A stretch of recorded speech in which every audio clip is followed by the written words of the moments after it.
Hello, my fellow Utahns.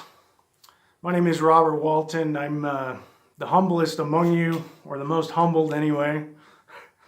And I come here today after having months of discussions with fellow Utahns about the problems that we face with our government in light of the global community and what's going on around the world, and the motivation that people have worldwide now for direct democracy.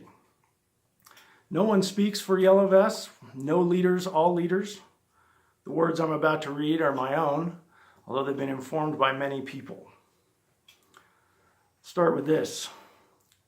When in the course of human events, it becomes necessary for one people to dissolve the political bands which have connected them with another, and to assume among the powers of the earth the separate and equal station to which the laws of nature and of nature's God entitle them, a decent respect to the opinions of mankind requires that they should declare the causes which impel them to the separation.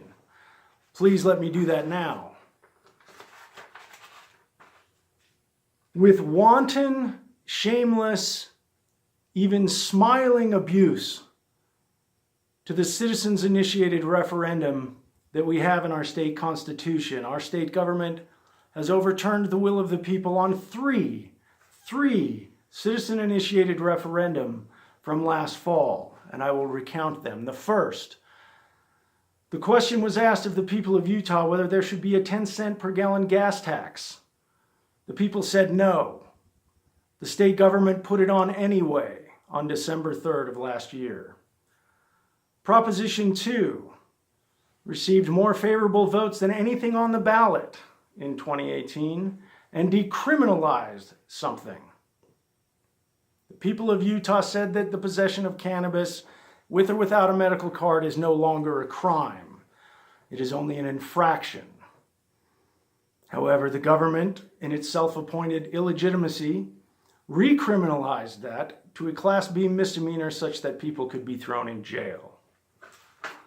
Behind me, if you read this board, shows some of the history of this Fillmore, the first capital declared in the state of Utah.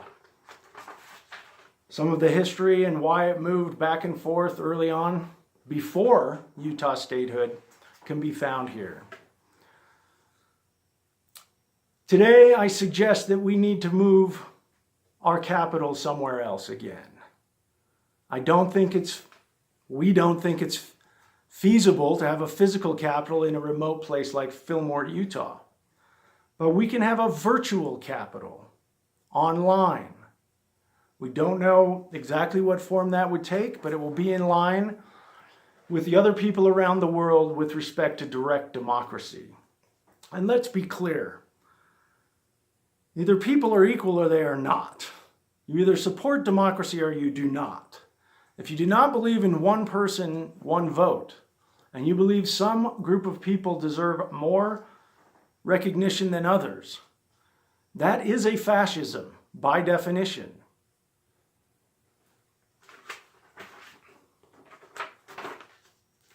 We hold these truths to be self-evident, that all men are created equal, that they are endowed by their Creator with certain unalienable rights, that among these are life, liberty, and the pursuit of happiness, that to secure these rights, governments are instituted among men, deriving their just powers from the consent of the governed, that whenever any form of government becomes destructive to these ends, it is the right of the people to alter or abolish it, and to institute new government, laying its foundation on such principles and organizing its powers in such form as to them shall seem most likely to effect their safety and happiness. And it is this right that I invoke today with my fellow Utahns in pursuit of direct democracy. With the French, over 200 years ago, we fought against monarchy and formed the Republic. The French now say that the Republic has run its course. It is corrupt. I tend to agree. Direct democracy was not feasible over 200 years ago. It is now, with technology and the like.